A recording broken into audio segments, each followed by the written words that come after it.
I-PAC టీంకి YCP అధినేత జగన్మోహన్ రెడ్డికి మధ్య మనస్పర్ధలు వచ్చాయా? ఆ మనస్పర్ధల కారణంగానే ఐపాక్ సేవలకి వైఎస్ఆర్సీపీ ఇప్పుడు చరమగీతం పాడిందా అంటే అవునని సమాధానం ఇస్తున్నారు కొంతమంది రాజకీయ విశ్లేషకులు. ఈ నేపథ్యంలోనే ఇదే అంశం మీద మనం విశ్లేషణ చేసుకుందాం. ప్రస్తుతం మనతో పాటు ఉన్నారు తెలుగుదేశం పార్టీ రాష్ట్ర అధికార ప్రతినిధి సూర్యదేవర్ లత గారు. లత గారితో మాట్లాడదాం. లత గారు నమస్తే అండి. నమస్తే. ఐపాక్ టీంకి జగన్మోహన్ రెడ్డికి మధ్య మనస్పర్ధలు వచ్చాయని, ఆ మనస్పర్ధల కారణంగానే ఇప్పుడు ఐపాక్ సేవలకి వైఎస్ఆర్సీపీ చరమగీతం పాడింది అన్నట్లుగా కొన్ని వార్తలు వస్తూ ఉన్నాయి.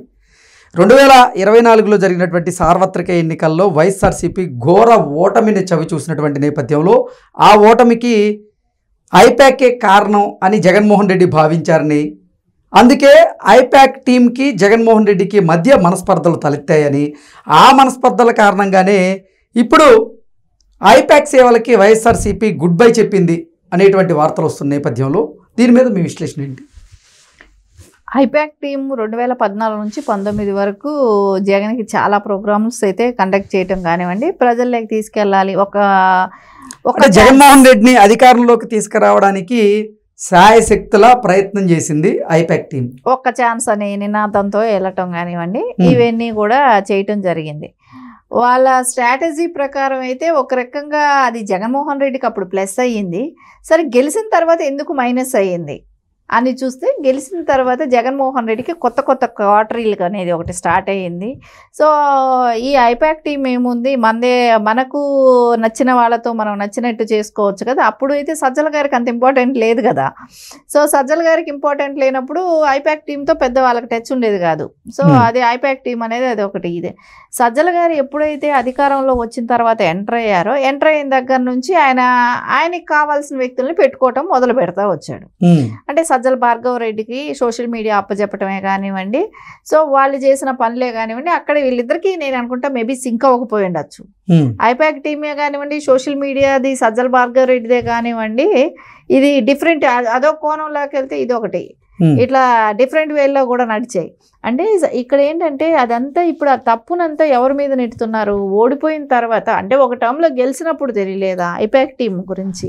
ఇప్పుడు ఓడినాక మటుకు ఎందుకు దాన్ని నెట్టేయాలనుకుంటున్నారు?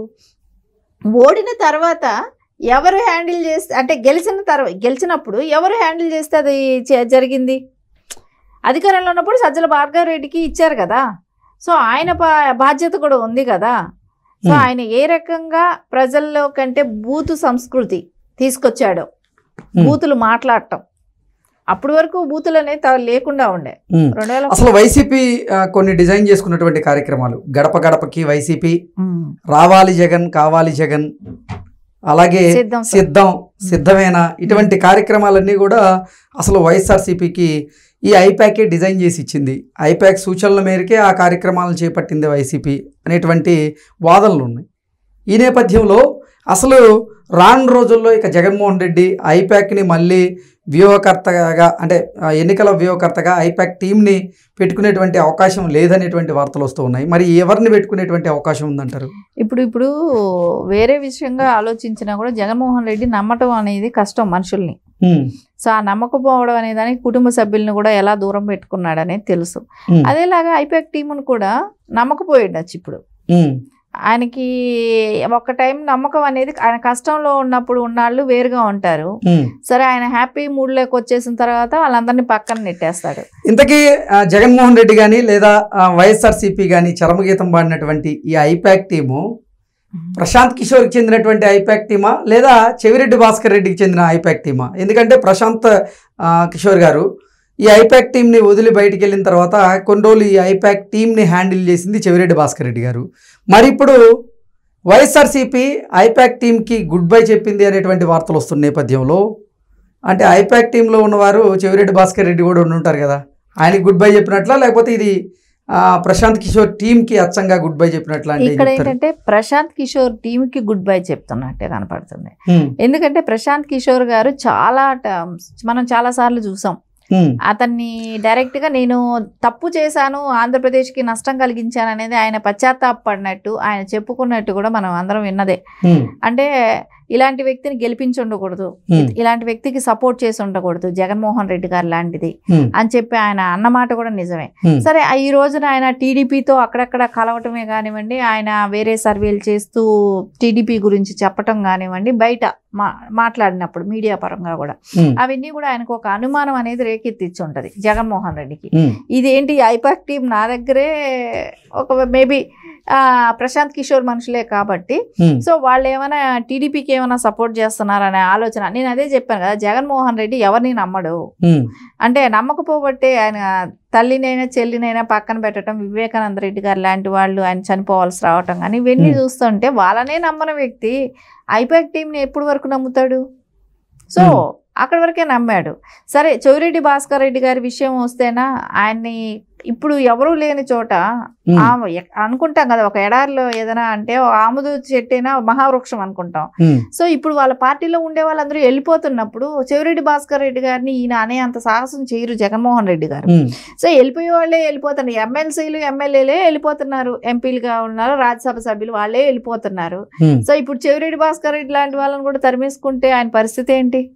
సో అలాంటి ఆయన జోలికి వెళ్ళరు, కానీ వాళ్ళంతటా వాళ్ళకి నచ్చక వెళ్ళిపోవటమే. ఇప్పుడు ఎవరిని పంపించాలన్నా పొమ్మని లేక పొగబెడుతున్నట్లుగా ఉంటది వ్యవహారం అన్నట్లు చెప్తూ ఉంటారు. అంత సీన్ ఎక్కడుంది ఇప్పుడు? ఆయన పొగబెట్టే వరకు ఆడ ఎందుకుంటున్నారు? వాళ్ళకే నచ్చక వెళ్ళిపోతే వెళ్ళిపోవాలి, వెళ్ళిపోయే వాళ్ళ ఇష్టం అది వెళ్ళిపోవటానికి. అంతేగాని జగన్మోహన్ రెడ్డి గారు మీరు వెళ్ళిపోండి అనే ఛాన్స్ ఆయన వరకు ఎందుకు ఇస్తున్నారు? అసలు ఆయనకి ఆ ఛాన్స్ లేదు. అక్కడ ఎవరైనా ఉంటే కదా ఆయన వెళ్ళిపోండి అంటానికి. ఉన్న నలుగురిని కూడా ఆయన పంపించేసుకుంటే పార్టీ పరిస్థితి ఏంటి? సో ఆయనకి అంత ధైర్యం చేయడం, అట్లా వెళ్ళిపోమని చెప్పే ఇది కూడా ఉండదు చెవిరెడ్డి భాస్కర్ రెడ్డి లాంటి వాళ్ళని కూడా. ఓకే, మరి రానున్న రోజుల్లో వ్యూహరచన చేయడానికి ఐపాక్ టీం సలహాలు సూచనలు గనక జగన్మోహన్ రెడ్డి తీసుకోకపోతే మరి ఎవరి సలహాలు సూచనలు తీసుకోవాలని జగన్మోహన్ రెడ్డి యోచిస్తున్నారు అంటే ఏం చెప్తారు? ఆయనకి చాలా మంది సలహాదారులు ఉన్నారు కదా, అంతమందిని సలహాదారులుగా పెట్టుకున్నప్పుడు సజ్జల గారు లాంటి వాళ్ళే మళ్ళా అంటే అంతమంది సలహాదారులు ఉన్నప్పుడు ఇక ఎన్నికల వ్యూహకర్తలు అవసరం లేదంటారా? ఎన్నికల వ్యూహకర్తలను కూడా ఆయన నమ్మడు. ఇప్పుడు పరిస్థితిలో నమ్మేటట్టు కనపడటం లేదు.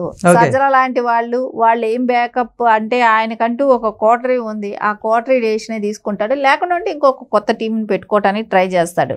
సరే, మీరు ఇప్పుడు ఏదైతే ఐపాక్ లాంటి టీంని ఆయన రెడీ చేసుకుంటాడేమో. ఇప్పుడు ఎవరో ఆ ప్రశాంత్ కిషోర్ నాకెందుకు, ఆ రాబిన్ శర్మ నాకెందుకు, ఇలాంటి వాళ్ళని తీసుకొచ్చి నేనెందుకు వందల కోట్లు ఇవ్వాలి, నేనే ఆ నలుగురు కంప్యూటర్ ఆపరేటర్ని నలుగురిని పెట్టి ఊర్ల మీద తిప్పటగా నేనే చేసుకుంటే పోతుంది కదా అని ఆయనే ఒక టీం పెట్టుకుంటాడేమో. ఎందుకంటే ఆయనకి ఎవరి మీద కూడా నమ్మే పరిస్థితిలో లేడు ఇప్పుడు. అందుకని సజ్జల లాంటి వాళ్ళని పెట్టుకొని ఆయన ఆ రకంగా నడిపిస్తాడని అనిపిస్తుంది. ఎందుకంటే ఆయన ఇప్పుడున్న పరిస్థితిలో ఎవరిని వెళ్ళిపోండి అంటే, ఐపాక్ టీం అంటే జీతాలు ఇవ్వాలి, దానికి ఒక సిస్టమ్ ఉంటుంది, అది వేరే విషయం. రాజకీయ నాయకుల్ని వెళ్ళిపోండి అనే సాహసం అయితే ఆయన చేయలేడు, వాళ్ళకే ఇష్టం లేక వెళ్ళిపోవటమే అవుతుంది. అసలు ఐపాక్ టీం కి జగన్మోహన్ రెడ్డికి మధ్య ఉన్న ఆ మనస్పర్ధలు ఏంటి అంటే ఏం చెప్తారు? అంటే ఆయన కనిపిస్తుంది వీళ్ళు నాకు సరిగా పని చేయట్లేదు. ఓకే, వాళ్ళ వల్లే ఓడిపోయామని భావించాడా?